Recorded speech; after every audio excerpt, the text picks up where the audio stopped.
And welcome to the Oddity Archive, the show that realizes that old technology just sometimes needs a second chance. Mainly so I can gloat about it and feel all good and superior. Anyway, for me personally, this episode is definitely all about second chances. And, of course, let me explain. Back in the first season of Archive, in the very first Thanksgiving episode I ever did, I devoted half of that episode to what I thought the dumbest technologies of the 1990s were, and one of the items on that list was the Sony Minidisc, which of course was one of two stabs at replacing the good old compact cassette, both of which failed, the other being the Philips DCC, by the way. But I mentioned in that episode that years earlier I had owned a Minidisc recorder and that I just hated the thing, which I did. But much more recently, just in trolling the thrift stores, I found another Minidisc recorder, and I figured, oh, what the hell. So I picked it up, and, well, let's do that whole second chance thing.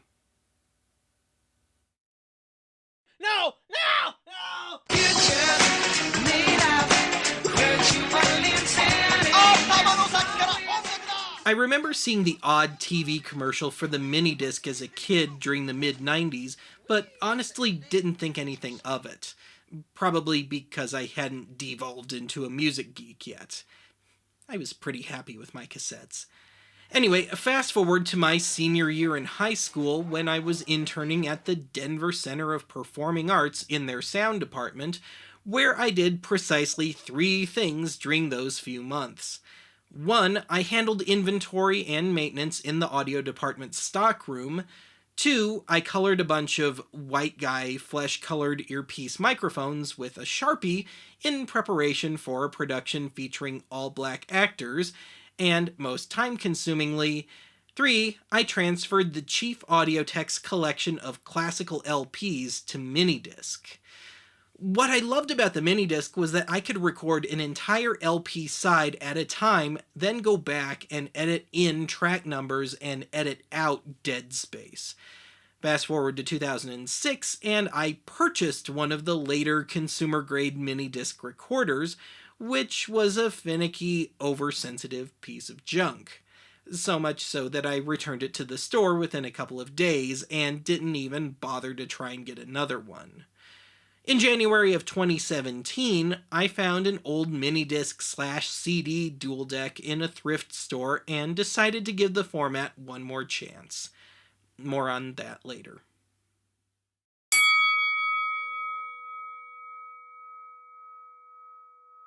The seeds of the Minidisc can be traced back to the development of magneto-optical audio recording during the early 80s, the most famous byproduct of which was probably the implementation of digital sound on laserdiscs starting in 1984.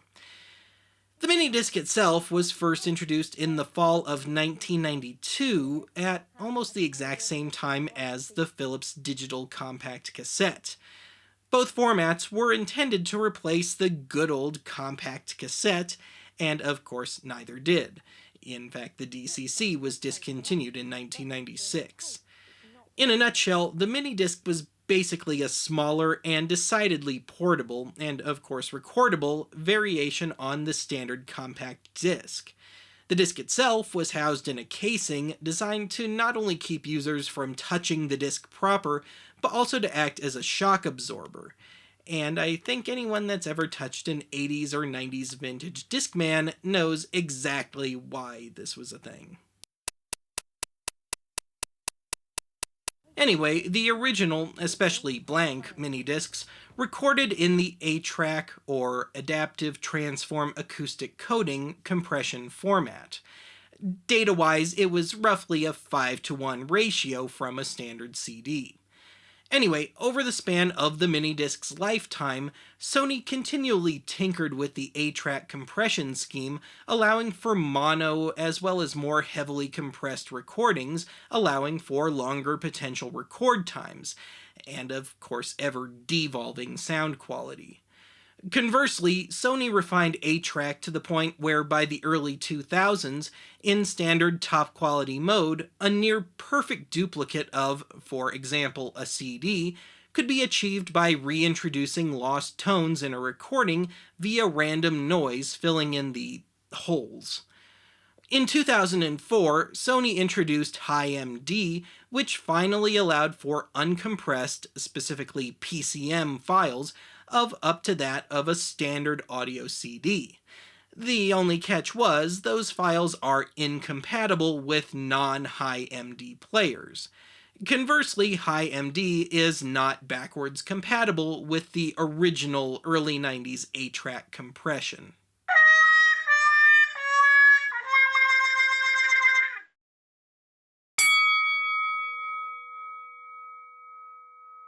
In response to the DAT, digital audio tape scare of the 1980s, in which the RIAA feared rampant piracy due to the ability to now create perfect or near perfect copies of recordings, Sony became especially paranoid about music piracy with regards to their new technology. As a holdover from the DAT scare, Sony implemented the use of the DAT's SCMS copy protection scheme. Simply put, SCMS is a copy protection code that gets recorded onto your homemade mini-disc recording, which in turn prohibits the creation of any duplicates sourced from, again, your home-recorded mini-disc.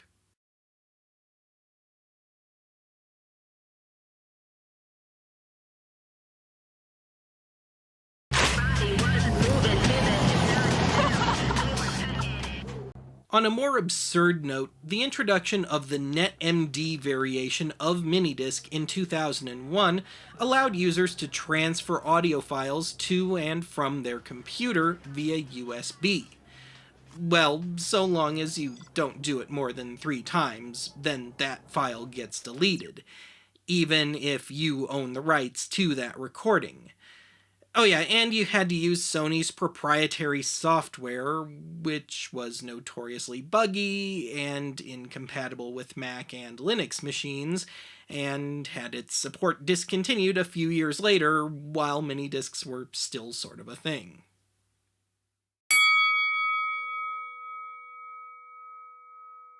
Every beat of my heart, every breath I take, you're the only one. What more can I say? Oh, girl. In its heyday, there wasn't really enough faith in the format for many labels to issue albums on minidisc. Hell, almost all pre-recorded minidiscs are Sony-owned titles. As such, the minidisc remained primarily a recording format, and even then only ever kinda sorta caught on, and mostly just in Japan and parts of Europe. But I guess it was enough to keep the format alive, because it wasn't until 2011 when the last minidisc Walkman rolled off the line. Amazingly, despite Sony's claim of discontinuing any remaining minidisc related products in 2013, it appears that, as of this episode, minidiscs, and just the discs, may still be available in Japan. Even more amazingly, as of this episode, there are still some very pricey minidisc recorders being made by the likes of Tascam.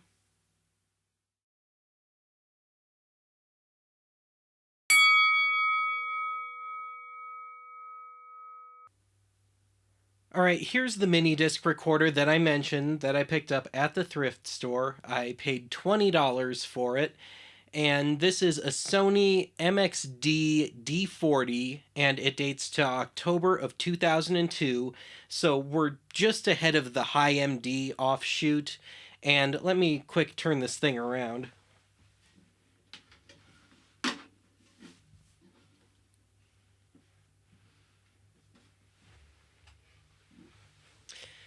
Now, if you look on the back here, you'll probably notice that there's a PS2 port on here. And going through the manual, I found that Sony had this, of course, proprietary cable that you could plug into the back of this and then into a PC, and operative word PC, not Mac or Linux. And you could use your computer to do some basic editing functions like punch in song titles and that sort of stuff. Obviously, I wasn't able to do any of that. And it's just as well because from what I've read, I guess it's not compatible with anything post Windows 2000. And the oldest Windows machine I've got is a Vista, so SOL on that front. But I did try a little experiment again with the PS2 port, and I plugged in an old computer keyboard that I have lying around, and I figured maybe I could use that to at least punch in song titles. But all it did was make this unit go totally goofy on me until I unplugged the keyboard. So let me turn this back around.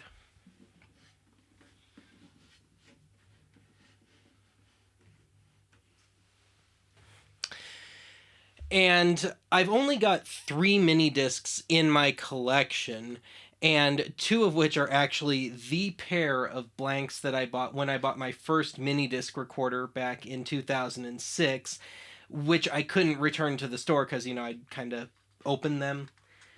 And the only pre-recorded mini disc I have is this little compilation album put out by Rolling Stone magazine, and it came with, I believe, I'm not positive, their June 1994 issue, trying to drum up some interest in minidisc. And this is, again, a compilation, and it's got a whole bunch of then current and none hit songs on it. But 2 of the songs on here I have already by way of their original albums. And so let me show those to you real quick. And one of the songs is Divine Hammer by the Breeders from their last Splash album. And the other is Sky Blue and Black by Jackson Browne from his I'm Alive album. And I took the opportunity to do a little A-B comparison, and it's not going to do me a whole lot of good to play you any samples, but to my ear, the mini disc sounded a bit lossy by comparison, but it really was not bad. And indeed, if you were using your mini disc just in the car or taking a walk or something, with one of the Walkmans that they had, it really doesn't mean much. But having said that, yeah, I still have to give the CD the nod. And on a completely unrelated note, this little compilation, I guess Rolling Stone had some sort of contest going on revolving around this compilation, because the last track on here is this otherwise kind of cryptic little message. Thank you for listening to the Rolling Stone Turn It Up mini disc. We hope you've enjoyed the music from these top recording artists. We're sorry you haven't won a prize in our Rolling Stone mini disc promotion, but please keep the Rolling Stone Turn It Up mini disc as a gift from Rolling Stone. We thank you for listening and being a part of this new music experience.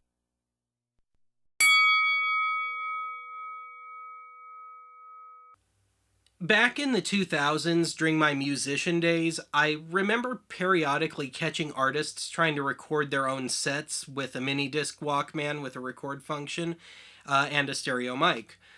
And so, out of sheer unhinged curiosity, all these years later, I've gone and found an old mini disc Walkman to try and do the same.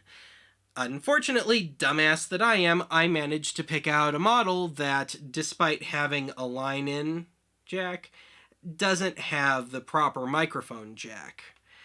But having said that, it didn't stop me from trying to hook up some mics to this and seeing if I couldn't fidget the thing into recording, what I want. And that wasn't too successful either. I have 2 microphones in my possession with 1/8" plugs, and neither of them got me anything. One's a lavalier mic and the other's just an old computer mic. And then I tried 2 more common microphones, one being a dynamic mic and the other being a battery-powered condenser mic. And I was especially hoping the battery-powered condenser mic would work, because this thing will record line in, but it's always with stuff that has some sort of power going for it, be it a battery or AC. So I figured that would do it, but nothing of any value. I did get a very faint signal with the 2 more common microphones, but even with the record level just cranked, I couldn't get it to where it was loud enough to be useful. So if I ever find another one of these things with the proper input, I guess I'll just have to do a Ben's junk or something on it. Of course, I could hook up a mic mixer to this, but that pretty well defeats the concept of portable field recording. Anyway, to add insult to injury, this is the first portable audio or video device that I've ever encountered where you must have a remote control to access everything. And I've owned Sony stuff in the past where there's a remote built into the headphone wire, which is what originally came with this, and then it plugs into this big overall jack here. And, well, I've long since gotten rid of those headphones because I kind of prefer having some sort of control over what kind of headphones I use with my devices. I'm funny that way.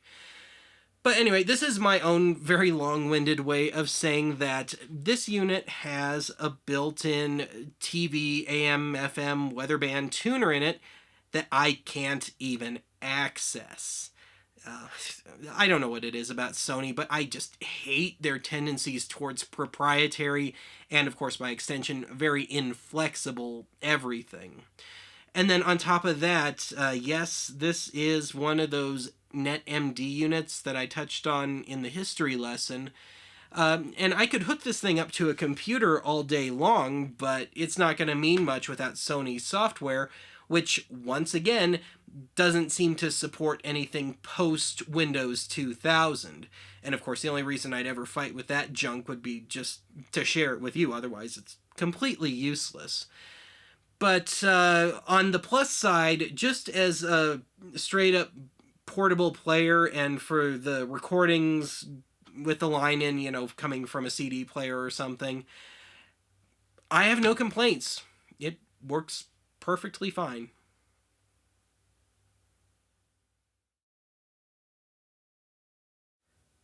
All right, one more order of business for today. I'm sure you've noticed by now that I have spent an awful lot of time just talking about the Minidisc and not so much playing any samples. And this is at least partly because this is one of those times where I am just running headfirst into the limitations of YouTube's audio reproduction capabilities. And so I have done a full battery of tests, and I've written my findings down, and I'll cut and paste them into the video description here. But, I did a bunch of tests using an optical cable and then just good old phono, and doing CDs and MP3s and cassettes and vinyl and using all the different compression settings and stuff. And for the most part, the Minidisc did a pretty good job at maintaining some degree of sound quality amongst all these recordings. So even if YouTube could accurately reproduce whatever I throw at it, it's still largely going to come down to, do you have a decently trained ear? Do you have a decent pair of speakers or headphones?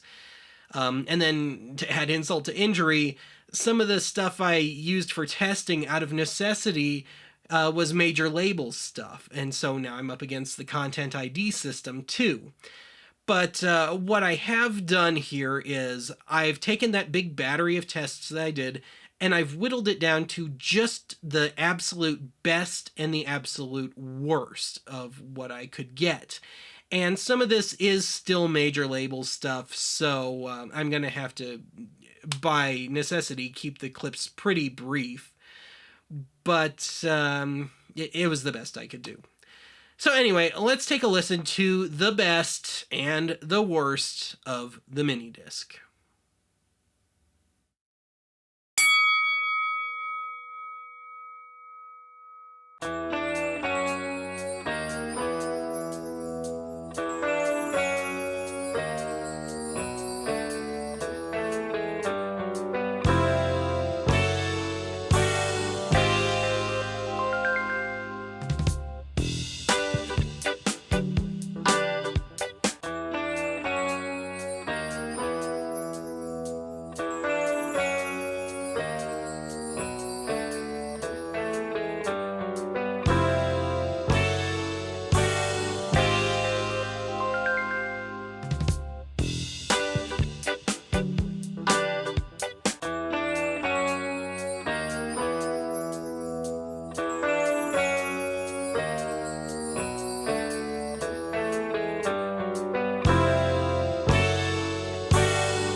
so great.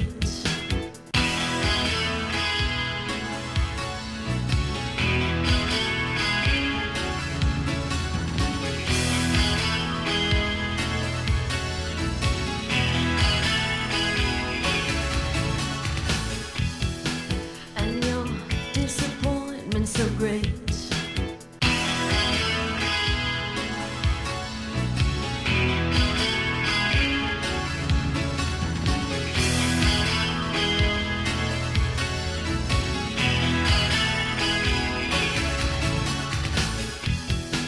And your disappointment so great.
Despite Sony's goofy stabs at copy protection and keeping every last little thing proprietary, I think I'm largely gonna have to retract my previous statements about the Minidisc.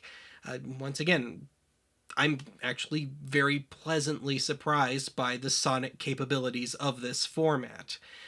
But having said that, I can't say I really foresee myself using this format a whole lot in the future because I can get the same or better out of my standalone CD burner and some basic audio software and my copy of CD Architect, and of course have it all in the end on a much more common and accessible hard copy format, read a CD. But yeah, I'm very glad I gave this one another shot. Anyway, that's it for today's archive. Join us next time when 100% showtune-free musical March continues. Yes, this is really a thing this year. Join us next time when we take a pretty hard swing in the opposite direction of audio nerddom, be it chronologically, size-wise, and to a lesser degree, sound quality-wise.